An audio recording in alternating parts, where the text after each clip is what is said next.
नमस्कार, स्वागत है आप सभी का। मैं हूं आपके साथ रेशु त्यागी। आधे घंटे तक मेरे साथ देखिए उत्तराखंड से जुड़ी हुई तमाम खबरें। मुख्यमंत्री पुष्कर सिंह धामी ने पवित्र सावन के महीने में कांवड़ यात्रा को लेकर देशवासियों को शुभकामनाएं दी हैं। उन्होंने कहा कि शिव भक्तों का कांवड़ यात्रा 2024 में हार्दिक स्वागत और अभिनंदन है। भगवान शिव से आपकी सुखद और मंगलमय यात्रा की कामना करता हूं। साथ ही उन्होंने यात्रा के दौरान मां गंगा की स्वच्छता और कानून व्यवस्था को बनाए रखने में भी प्रशासन का पूर्ण सहयोग करने का आग्रह किया है। तो सावन की शुरुआत आज से हो चुकी है और ऐसे में सुबह से ही तमाम मंदिरों में भोले बाबा के दर्शन करने के लिए जो श्रद्धालु हैं, जो भक्त हैं, उनकी लंबी लंबी कतारें लगी हुई हैं। ऐसे में सीएम धामी की तरफ से भी सावन के पहले सोमवार पर सभी देश वासियों को शुभकामनाएं दी गई। कांवड़ यात्रा को लेकर भी उन्होंने शुभकामनाएं दी। सावन का पहला सोमवार आज है। भगवान शिव की भक्ति में आज सभी लीन नजर आ रहे हैं और बड़ी संख्या में मंदिर के बाहर से लेके मंदिर के भीतर तक श्रद्धालु का जो तांता है वो लगा हुआ है। हर कोई अपने आराध्य देव, देवों के देव महादेव के दर्शन एक बार करना चाहता है और सुबह 4 बजे से ही आज मंदिरों के बाहर जो भीड़ है वो जुटनी शुरू हो गई थी। ऐसे में राज्य की समृद्धि और उन्नति के लिए आज सूबे के मुख्यमंत्री ने प्रार्थना भी की है। इसके साथ ही उन्होंने स्वच्छता एवं कानून व्यवस्था को बनाए रखने में प्रशासन का पूर्ण सहयोग करने का आग्रह भी जनता से किया। मुख्यमंत्री पुष्कर सिंह धामी ने पवित्र सावन के महीने में कांवड़ यात्रा को लेकर देशवासियों को शुभकामनाएं दी। उन्होंने कहा कि शिव भक्तों की कांवड़ यात्रा 2024 में हम उनका स्वागत करते हैं, अभिनंदन करते हैं।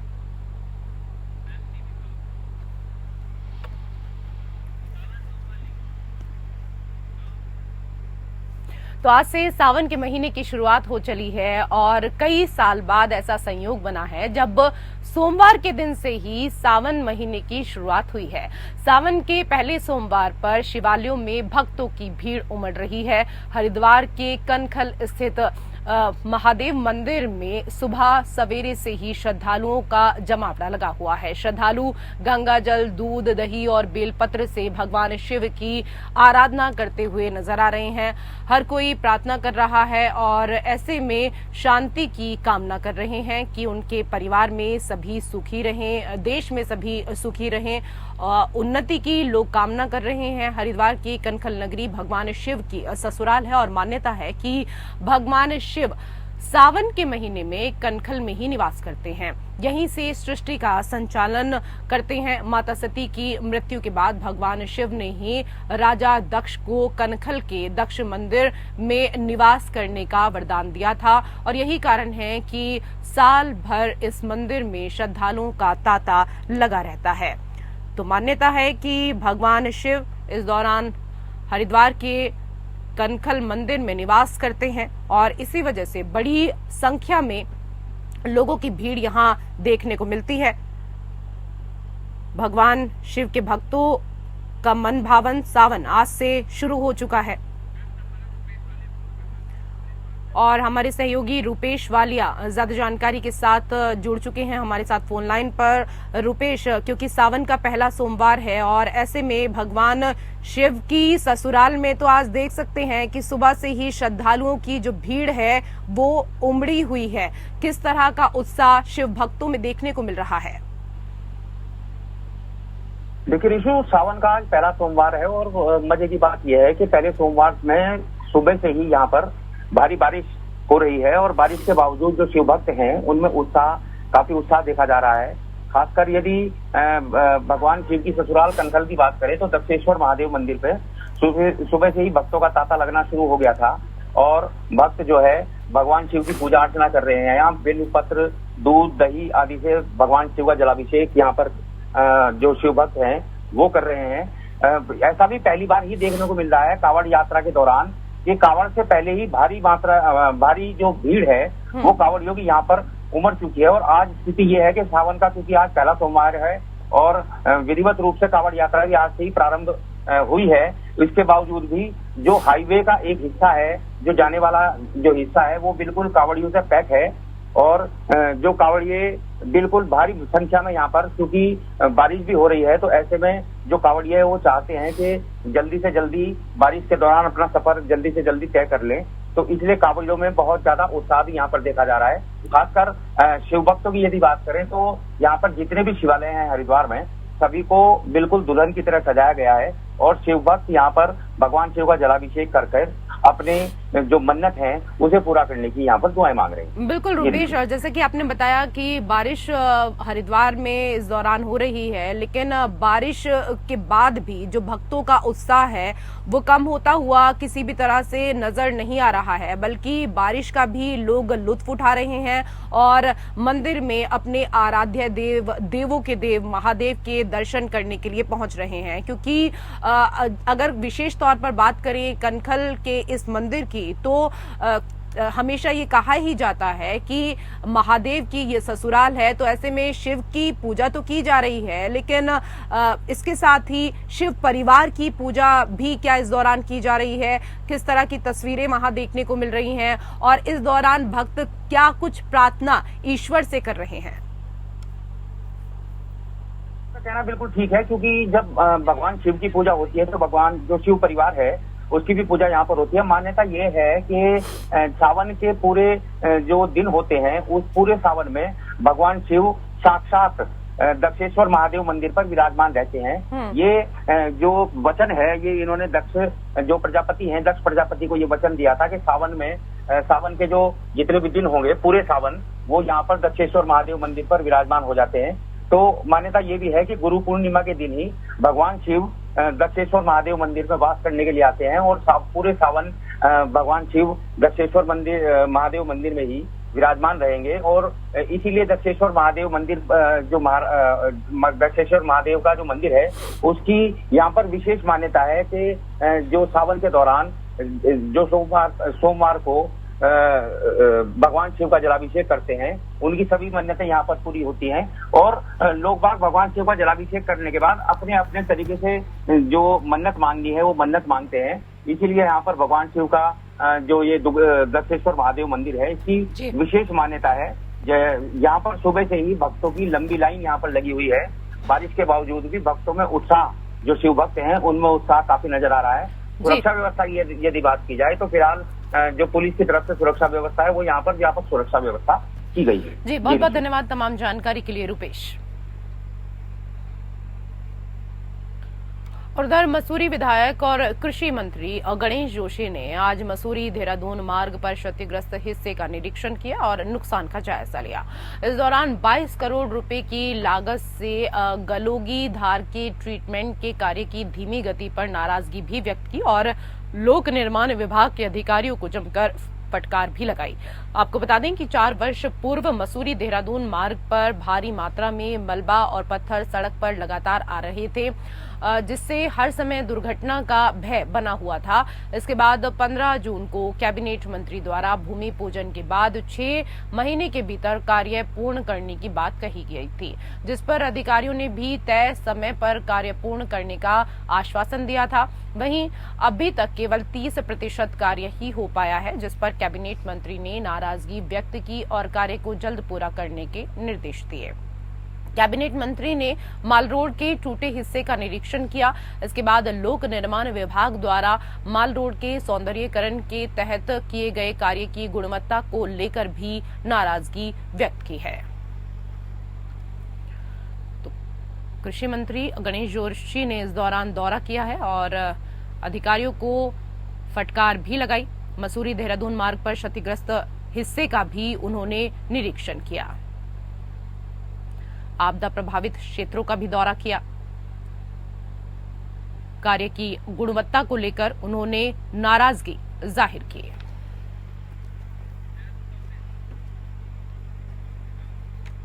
उत्तराखंड में कांवड़ यात्रा शुरू हो चुकी है। बड़ी संख्या में श्रद्धालु अन्य प्रदेशों से उत्तराखंड में जल लेने के लिए पहुंच रहे हैं। वहीं उत्तर प्रदेश सरकार के बाद अब उत्तराखंड सरकार ने भी कांवड़ यात्रा रूट में पड़ने वाले सभी दुकानदारों को अपनी दुकानों के सामने अपना नाम लिखने का आदेश जारी कर दिया है। वहीं जैसे ही ये फैसला सामने आया उसके बाद विपक्ष एक के बाद एक सवाल खड़े कर रहा है और इसी क्रम में कांग्रेस के प्रदेश अध्यक्ष करण माहरा ने भी प्रदेश सरकार से इस मुद्दे को लेकर कई सवाल किए हैं। साथ ही उनका कहना है कि प्रदेश सरकार सिर्फ नफरत फैलाने का कार्य कर रही है।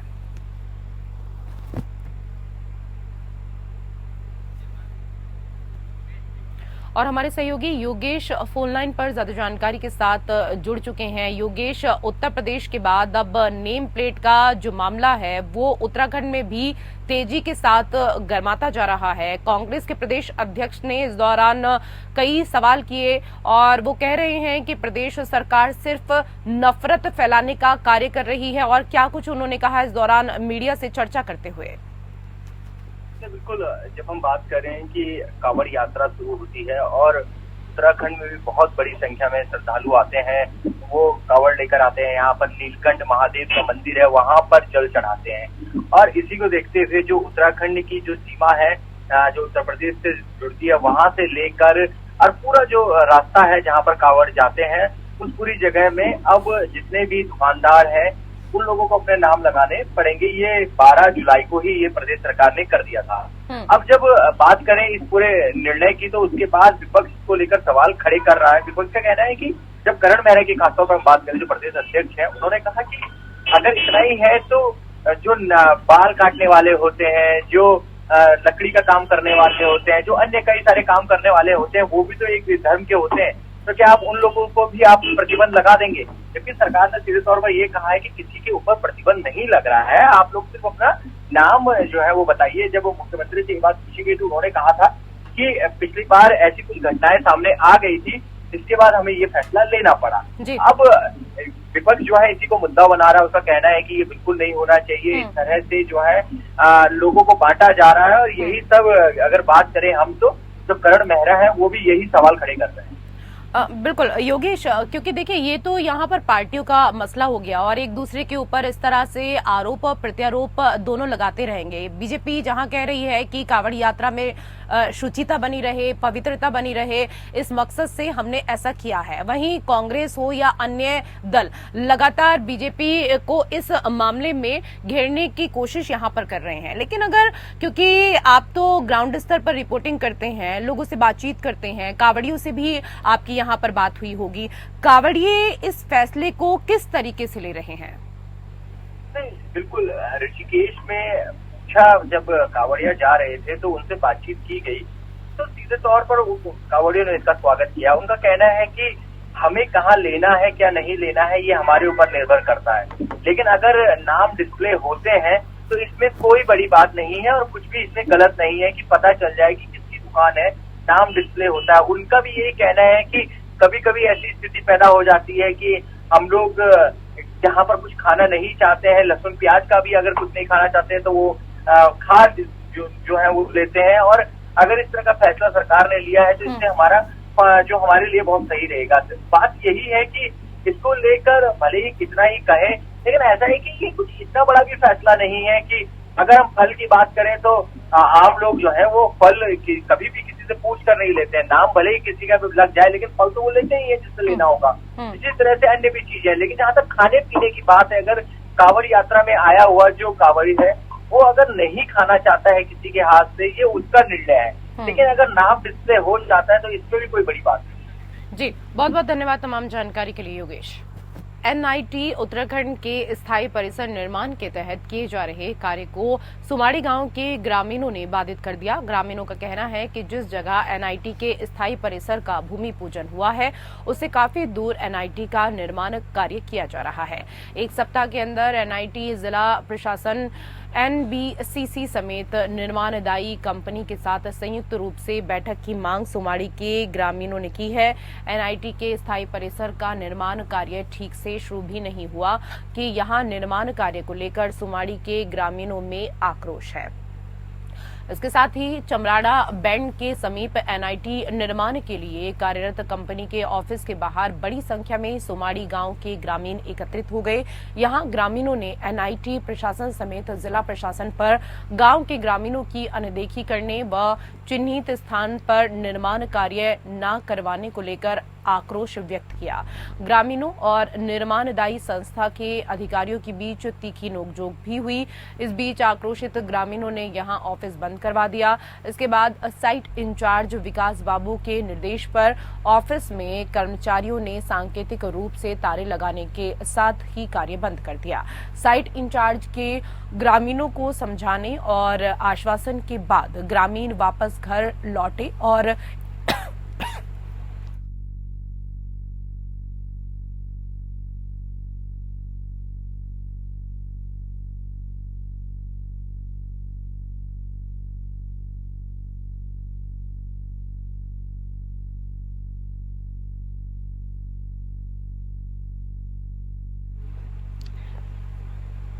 और एक सप्ताह के भीतर वार्ता की बात कही है।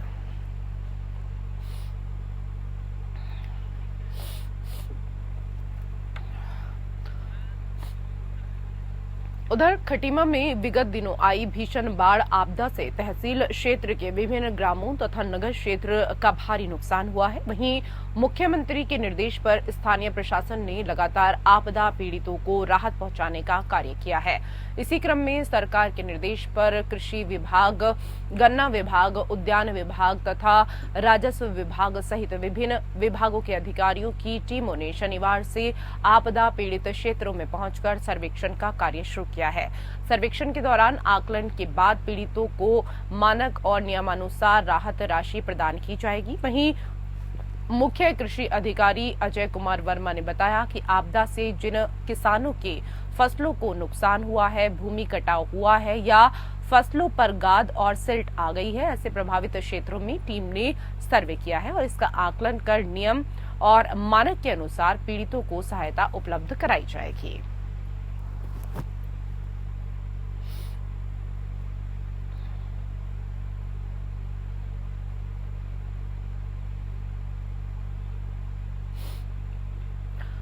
उधर रुड़की में आज एक अजीब मामला सामने आया। दरअसल वार्ड नंबर 36 के लोगों ने एक महिला के खिलाफ थाने में शिकायत की। लोगों ने बताया कि उनकी गली में एक महिला औरतों से धंधा करवाती है, जिसके कारण आए दिन अनजान लोग हमारे घरों के दरवाजे खटखटाते हैं और उस महिला का नाम लेकर उल्टी सीधी बातें करते हैं, जिसका प्रभाव हमारे बच्चों पर भी पड़ सकता है। स्थानीय लोगों का कहना है कि इस वजह से अपने घरों में रहना भी अब मुश्किल हो गया है। हमने कई बार उस महिला को समझाया भी कि ये सब काम या तो बंद करो या वरना आप यहाँ से कहीं और चली जाओ, पर वो महिला नहीं मानी। आज भी एक व्यक्ति गलत काम करने के मकसद से यहाँ आया, जिसका हम सब क्षेत्रीय लोगों ने मिलकर विरोध किया। वहीं उस व्यक्ति ने अपनी मोटरसाइकिल वहीं पर फिर उसके बाद छोड़ दी और वहां से भाग निकला।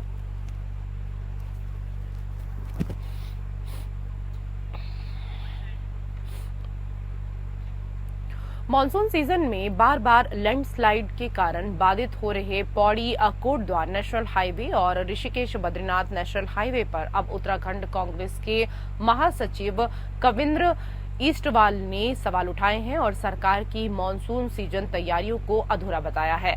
कविंद्र ईस्टवाल ने कहा कि लैंडस्लाइड जोन का ट्रीटमेंट न होने के कारण बार बार यात्रियों को इसका खामियाजा भुगतना पड़ रहा है।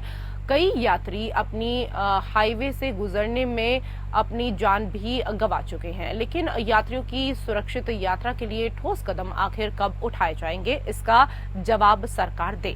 कविंद्र ईस्टवाल ने कहा कि पहाड़ों को खोदकर सड़क के ठेकेदारों ने उन्हें खोखला कर डाला है, जिस कारण पहाड़ दरक रहे हैं, जिसका खामियाजा यात्रियों को भुगतना पड़ रहा है।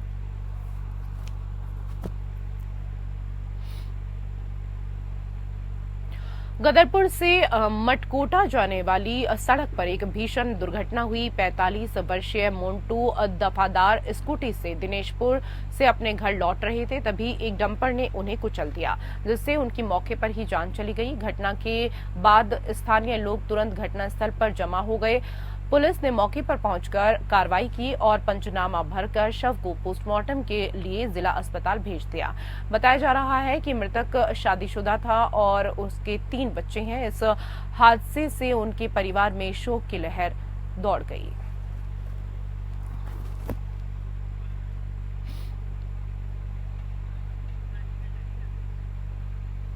बागेश्वर से हल्द्वानी जा रही केमू की बस अल्मोड़ा जिला मुख्यालय से 11 किलोमीटर दूर चोसली के पास पलट गई, जिसमें 22 यात्री सवार थे।